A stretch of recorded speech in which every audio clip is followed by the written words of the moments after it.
एक वार राजा पोताना दीकरी जमाईने जोवा आव्या। त्या तो दीकरी ने वृद्ध ने आंधळा ऋषि ने बदले कोई राजाना कुंवर आरे बैठेली जोई। राजा ने एम थयुं आ शुं? मैं परणावी हतो च्यवन मुनि वृद्ध हता वडी अंध हता। नवाई लागी। पण पछी तो दीकरीए कह्युं के पिताजी आ एज ऋषि छे तमे जेनी साथे मने परणावी, आ एज च्यवन मुनि छे। आ भगवत कृपा थई जो जे वृद्ध हता युवान थया, नवी आंखों मળી। राजा प्रसन्न थया के छे बेटी धन्य छे ते जगत ने ए सिद्ध करी बताव्યું कि स्त्री जो भक्ति करे सदाचार थी शीलवान धर्मवान रहीने भक्तिमय जीवन जीवे तो भगवान एने बधुं आपे छे। आम सुंदर चरित्र बताव्યું છે। સુકન્યાની कथा वर्णवी। સરિયાતી રાજાને 3 દીકરા હતા, પણ કથા સુકન્યાની જ આપી છે। 3 દીકરાના માત્ર નામ જ આપ્યા। તો આપણી કથા જોતા હતા। આ સૂર્યવંશની અંદર શ્રાદ્ધદેવ મનુના ત્રીજા પુત્ર સરિયાતી અને સરિયાતીને ત્યાં સુકન્યા, જેની કથા આપણે જોઈ। આગળ મોટા પુત્ર ઈક્ષ્વાકુ થયા। ઈક્ષ્વાકુ ના વંશની અંદર ત્રિશંકુ નામના રાજા થયા, જેને ત્યાં પુત્ર થયા જેનું નામ છે સત્યવાદી હરિશ્ચંદ્ર રાજા। હરિશ્ચંદ્ર મહાપ્રતાપી થયા। હરિશ્ચંદ્રના પવિત્ર વંશની અંદર સગર નામના રાજા થયા। આ સગર રાજા साधक था, तपस्वी था, जेने त्या एक पुत्र थयो जेनु नाम छे असमंजस। असमंजस ने त्या एक पुत्र थयो जेनु नाम छे अंशुमान। आ सगर ने त्या तपना बळथी 60,000 दीकराओ थया। सगर राजाए एक वखत पूर्व ऋषिनी आज्ञा प्रमाणे अश्वमेध यज्ञ करवानो संकल्प कर्यो। अने अश्वमेध यज्ञ ज्यारे चाले छे ए वखते यज्ञना अश्वने इंद्रए चोरीने कपिल मुनिना आश्रममां बांधी दीधो छे। यज्ञनो अश्व शोधवा माटे सगરના 60,000 पुत्रो નીકળ્યા છે। કપિલ મુનિના આશ્રમમાં આવ્યા। યજ્ઞનો અશ્વ જોઈ એને નવાઈ લાગી। એને એમ થયું કે આ ઋષિએ યજ્ઞનો ઘોડો ચોર્યો છે અને હવે ध्यान અને સમાધિનો દંભ કરે છે।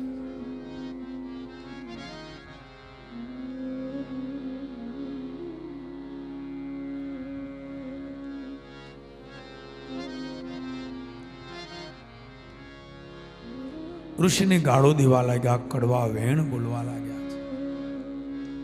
બીજી તરફ કપિલ મુનિના આંખમાંથી ક્રોધાગ્નિ ઉત્પન્ન થયો અને 60,000 સગર પુત્રો બળીને રાખ થયા છે। બીજી તરફ સગર મહારાજને ખબર પડી મારા દીકરાઓ ઋષિના ક્રોધાગ્નિમાં બળ્યા, બહુ મોટી ભૂલ થઈ, મોટો અપરાધ થયો।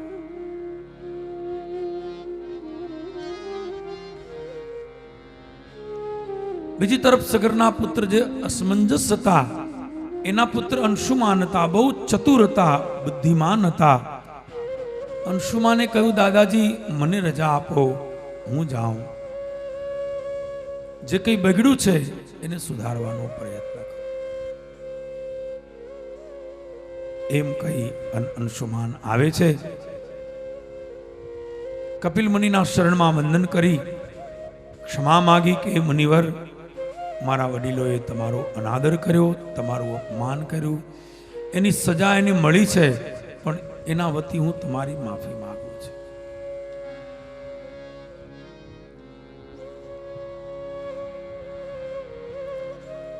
કપિલ મુનિએ કહ્યું કે ભાઈ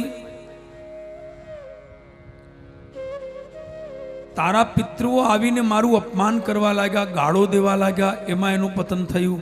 મારા આશ્રમની અંદર આ અશ્વ કોણ બાંધી ગયું છે મને ખબર પણ નથી.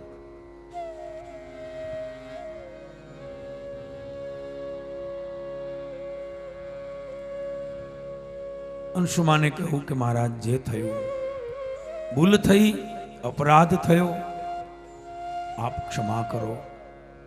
હવે એ બતાવો કે મારા પિતૃઓ જે તમારા ક્રોધાગ્નિમાં બળ્યા છે એનો ઉદ્ધાર કેમ થાય, એની મુક્તિ કેમ થાય, એનો મોક્ષ કેમ થાય.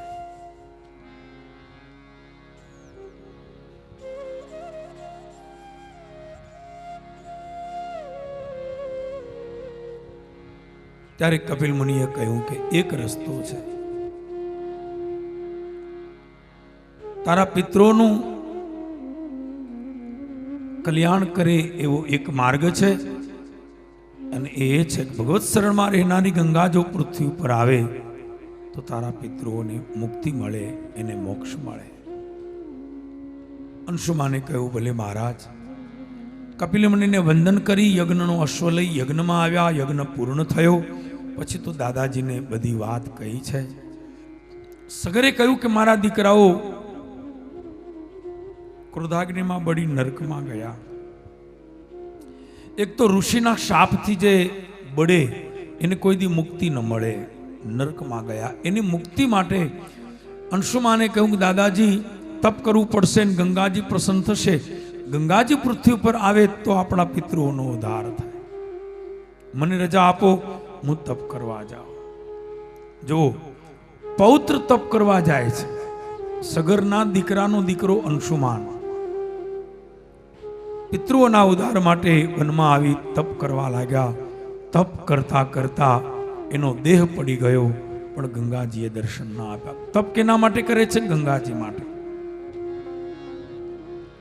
ધ્યાન દેજો, કથા ગંગા અવતરણની ચાલે છે. આ ધરતી ઉપર, પૃથ્વી ઉપર ગંગાજી કઈ રીતે આવ્યા? ગંગાજી ખરેખર તો પરમાત્માના શરણમાં રહે છે. એની જગ્યા તો ભગવાનના ચરણ. તો પછી ધરતી ઉપર કઈ રીતે આવ્યા? આ એની કથા છે. અંશુમાને તપ કર્યું, ગંગાજીએ દર્શન ના આપ્યા. અંશુમાનના પુત્ર થયા દિલીપ રાજા. દિલીપને ખબર પડી કે મારા પિતા મૃત્યુ પામ્યા છે. એ વખતે પિતાનું અધૂરું કાર્ય પૂર્ણ કરવા માટે દિલીપ આવ્યા. જે જગ્યાએ પોતાના પિતા તપ કરતા હતા ત્યાં આવીને એ પણ તપ કરવા લાગ્યા. તપ કરતા કરતા એનો દેહ પડ્યો, એના પ્રાણ ગયા.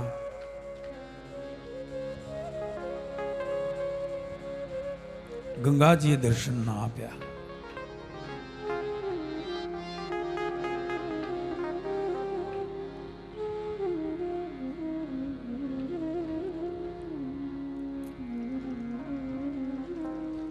અંશુમાનના પ્રાણ ગયા, દિલીપના ગયા. દિલીપના પુત્ર થયા ભગીરથ રાજા.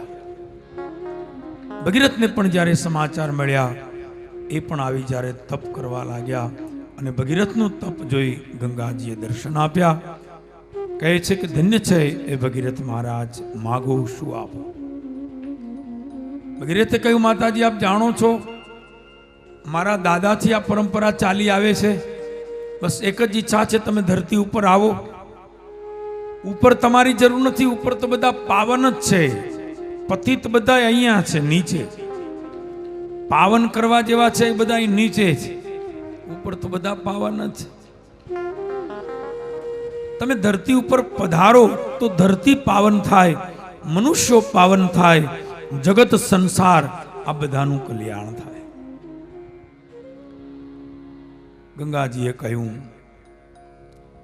કે ભગવાનનું ચરણ છોડીને નહોતું આવવું એટલે તો નહોતી દર્શન દેતી.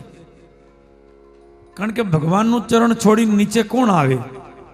પણ તમારી 3 પેઢીઓના તપ જોઈ હું પ્રસન્ન થઈ છું. ભગીરથ, હું આવવા તૈયાર છું. બસ એટલી વ્યવસ્થા કર, મારા પ્રવાહને કોઈ ઝીલી શકે એવી વ્યવસ્થા કર. કેમ કે મારો પ્રવાહ, મારી ગતિ એવી છે, મને કોઈ ધારણ ન કરે, મને જો કોઈ ઝીલે નહીં તો હું સીધી પાતાળમાં વહી જઈશ. ભગીરથે કહ્યું માતાજી એ વ્યવસ્થા થઈ જશે, તમે એકવાર આવવાની હા પાડો. ગંગાજીએ કહ્યું કે હું જરૂર આવીશ. અને બીજી તરફ ગંગાજી આવવા તૈયાર થયા. ભગીરથે શંકર ભગવાનના શરણમાં જઈ પ્રાર્થના કરી. ભગવાન શિવજી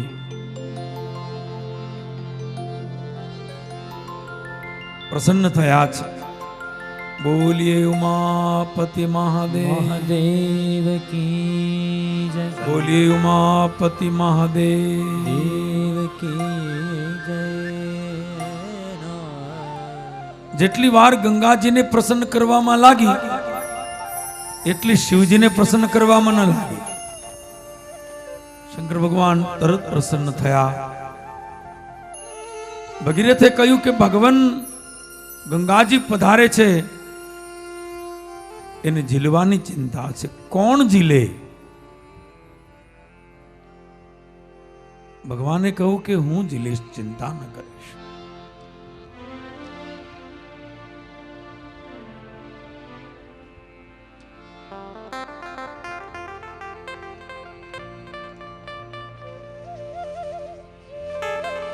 શિવજી તૈયાર થયા છે. ભગીરથે ગંગાજીને કહ્યું કે માતાજી પધારો. અને માતાજી જ્યારે પૃથ્વી પર જોવે છે, શંકર ભગવાનને જોઈને જરા એમ થયું કે આ શંકર મને ઝીલશે. એને ખબર નથી લાગતી કે મારો વેગ કેવો, મારો પ્રવાહ કેવો, મારી તાકાત કેવી. શિવજીને કહ્યું કે જાણો છો હું ગંગા. શંકર ભગવાન સમજી ગયા કે તું ગંગા તો ખરી પણ તને હું બહુ આવી ગયું છે.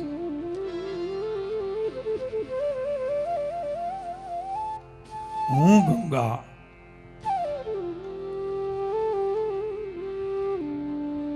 ગંગાએ કહ્યું મહારાજ હું તમને લઈને વહી જઈશ પાતાળમાં. પતો પણ નહીં લાગે. શંકર ભગવાન કહે છે તો કયું વાંધો નહીં,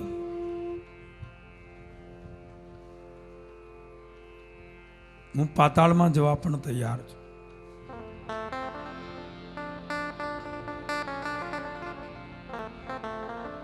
હવે તો ગંગા નક્કી કરીને આવજે, મારે પાતાળમાં જવું જ છે એવું નક્કી કરીને આવજે. ગંગાને એમ કે શંકરની શું વિસાત છે, આને લઈને વહી જાઉં. હકીકતમાં ગંગાજીને ખબર નથી કે શંકર ભગવાન એટલે શું શક્તિ ને એની જટામાં શું તાકાત.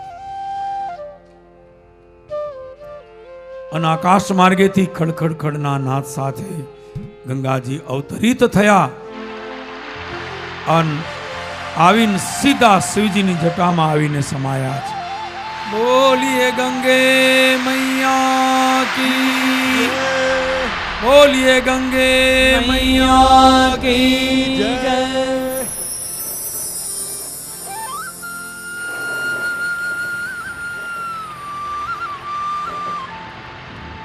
શિવજીના જટામાં આવી સમાયા.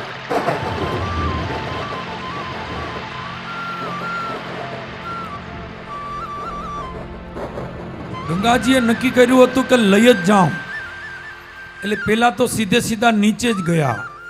જટામાં ગયા, એને એમ કે નીચે જ વહી જાઉં, આમનમ શિવને લઈ જાઉં. પણ ગાવના ગાવ ગયા, તળિયું ન આવ્યું. વિચાર કરે આ તો જટા છે કે કૂવો છે, આનું તળિયું કા ના આવે.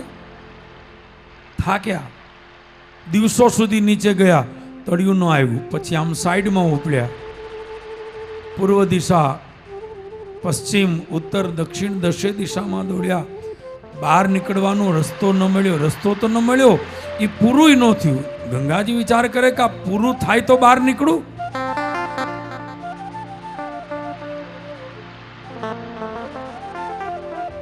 આચાર્યો કહે છે ગંગાજી શિવજીની જટામાં 12 વર્ષ ફર્યા. 12 વર્ષ બહાર નીકળવાનો માર્ગ ન મળ્યો. અંતે અકળાયા. શંકર ભગવાનને પુકાર કર્યો કે પ્રભુ હું ક્યાં છું? શિવજી કે મારી જટામાં. ગંગાજીએ કહ્યું કાન જટા કહેવાય. મહારાજ ભલભલા જંગલ આની પાસે ઝાંખા પડે, આનો અંત નથી આવ્યો, આનો હજી છેડો નથી આવ્યો. દસે દિશામાં દોડી દોડીને થાકી, ન એનું તળિયું આવ્યું, ન એનો અંત આવ્યો. મહારાજ આ વર્ષોથી આમાં ફરું છું, મને હવે તો આમાંથી બહાર કાઢો. શિવજીએ કહ્યું તું જ્યાં ફરસ ને એ તો હજી એક જ સાઈડ છે, આ બીજી બધી સાઈડો તો હજી બાકી છે. ગંગાજી કે મહારાજ સમજાઈ ગયું, મારું અભિમાન હતું, મને માર્ગ બતાવો. શંકર ભગવાને વાળની લટ ખોલી, રસ્તો બતાવ્યો. ગંગાજી બહાર આવ્યા છે. શિવજીના ચરણમાં વંદન કરી સ્તુતિ કરવા લાગ્યા. મહારાજ મને માફ કરો. શંકર ભગવાને કહ્યું તું કહેતી હતી ને કે તમને લઈને પાતાળમાં વહી જઈશ.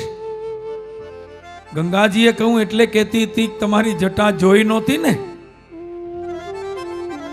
જોયા પછી ખબર પડી કે આ જટા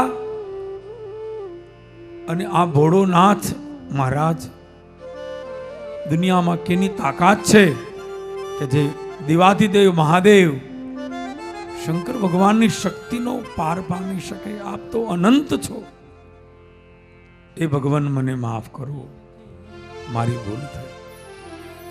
हे महादेव देव महेश्वर है, महादेव देव महेश्वर, त्रिशूल धरन त्रिपुरांतक गुणेश, तिनके है जग महादेव देव महेश्वर है, महादेव.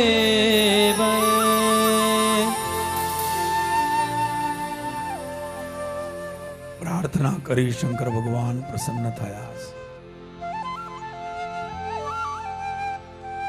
ગંગાજીએ કહ્યું કે મહારાજ તમારા ચરણમાં રહેવાની રજા આપો, તમારા શરણમાં રહીશ.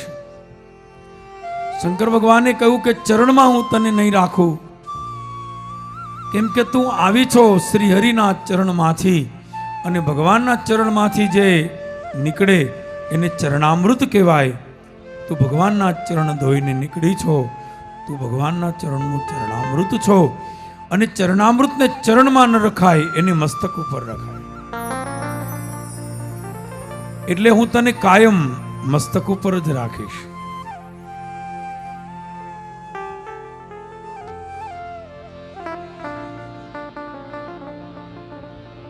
શંકર ભગવાને કાયમ ગંગાજીને જટામાં જ રાખ્યા છે.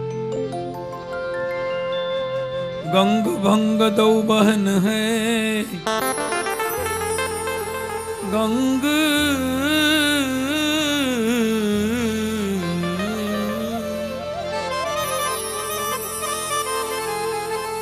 गंग भंग दो बहन है, रिहती शिव जी के संग, भजन करने को भंग है और तरन तारनी गंग, भजन करने को भंग है और तरन तारनी गंग.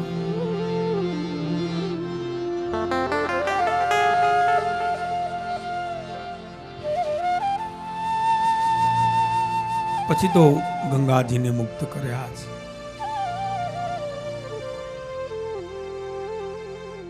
ભગીરથની પાછળ ગંગાજી ચાલ્યા. એના તમામ પિતૃઓ જ્યાં બળ્યા હતા એ જગ્યાએથી ગંગાજી પસાર થયા, અને એના ભસ્મ ઉપર ગંગાજી પસાર થયા.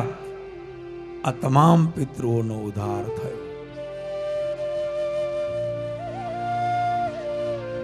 ભગીરથના પિતૃઓને તાર્યા.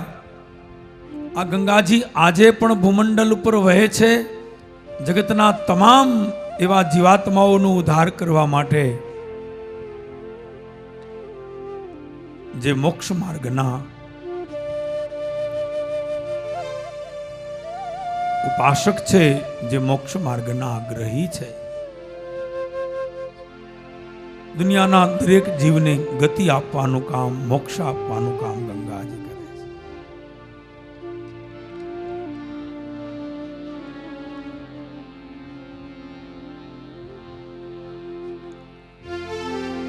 ગંગાજીએ ભગીરથના પિતૃઓને તાર્યા, આપણા પિતૃઓને પણ તાર્યા.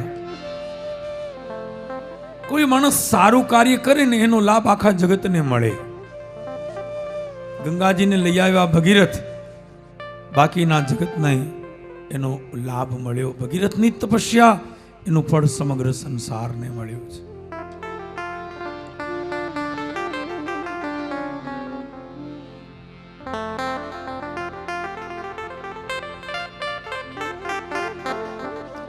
આજે પણ ચમત્કાર જોવો તો ગંગાજીમાં છે. ગંગાનું જળ આજ પણ તમે ભરીને લઈ આવો. એક તો બે ગંગાની વિશેષતા છે, એક તો એની ઠંડક, એની ટાઢક, અને એક તો એનો પ્રવાહ. આ બંને વિશેષતા છે. ગંગાજીની જે ઠંડક છે અદ્ભુત છે. ગંગાજીનું જળ ઠંડુ લાગે પણ ક્યાં સુધી તમે ડૂબકી ન મારો ત્યાં સુધી. ડૂબકી માથા બોળો મારી લો પછી ખબર ન પડે. ડૂબકી મારવી જ અઘરી. હાથ બોર્યા પછી મનને એમ લાગે કે નહીં નવાય. તો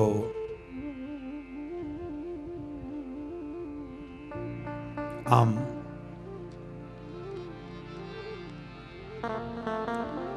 ગંગાજીની વિશેષતા છે એની ઠંડક, બીજો એનો પ્રવાહ. જો ધ્યાન ન રાખો તો ગંગાજી ભલભલાને લઈ જાય. ગંગાના પ્રવાહમાં બહુ મોટી તાકાત છે. ગંગાની એક વિશેષતા છે, ગંગાનું પાણી તમે ગમે તેમાં ભરીને લાવો, લોટામાં, ગ્લાસમાં, જગમાં, ડોલમાં, કોઈ પણ વસ્તુમાં ભરીને લાવો. ઘરે લાવ્યા પછી મહિનો, 2 મહિના, વર્ષ, 2 વર્ષ, 5, 15, 25, 50 વર્ષ સુધી રાખવાની છૂટ. પાણી ખરાબ ન થાય, એવું ને એવું પવિત્ર, શુદ્ધ અને સાત્વિક રહે. શું આ ચમત્કાર નથી? આ જાદુ નથી?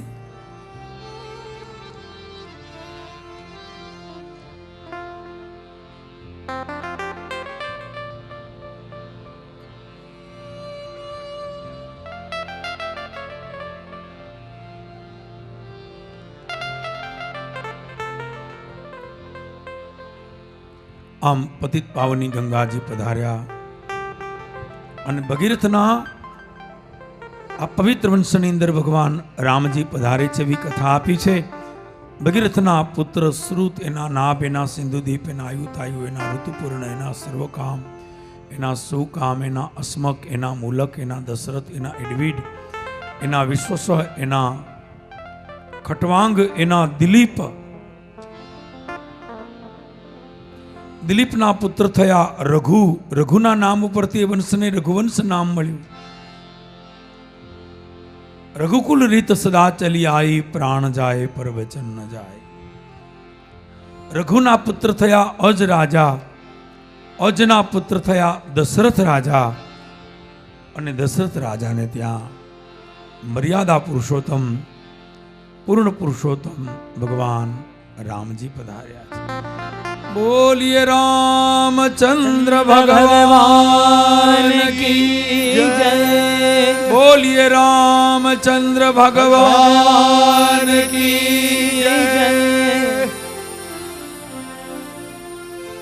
રામજીનું પ્રાગટ્ય થયું ચૈત્ર મહિનો હતો, શુક્લ પક્ષ છે, બરાબર બપોરના 12નો સમય છે, નોમનો દિવસ છે. ચૈત્ર સુદ નોમ બરાબર બપોરના 12 વાગે ભગવાન મર્યાદા પુરુષોત્તમ રઘુનાથજી પધાર્યા છે.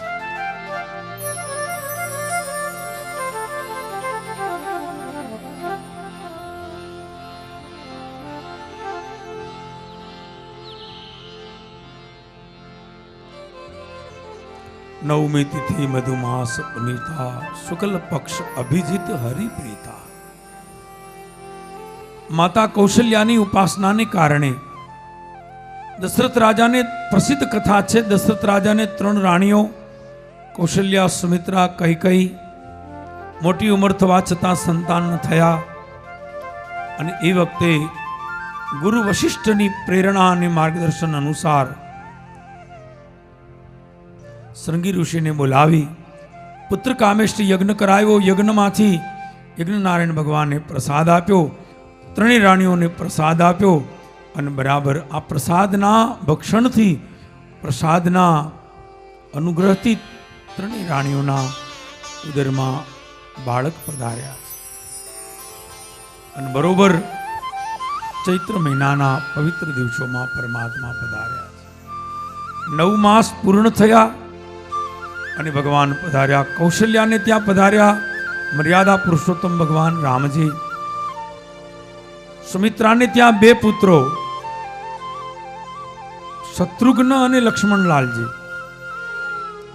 કૈકેયીને ત્યાં 1 પુત્ર ભરતલાલજી મહારાજ. આમ રામ પ્રાગટ્ય થયું. 4 ભાઈઓ સહિત ભગવાન પધાર્યા. જય જયકાર થયો છે. બોલીએ રામચંદ્ર ભગવાન કી જય. બોલીએ રઘુવીર રામચંદ્ર ભગવાન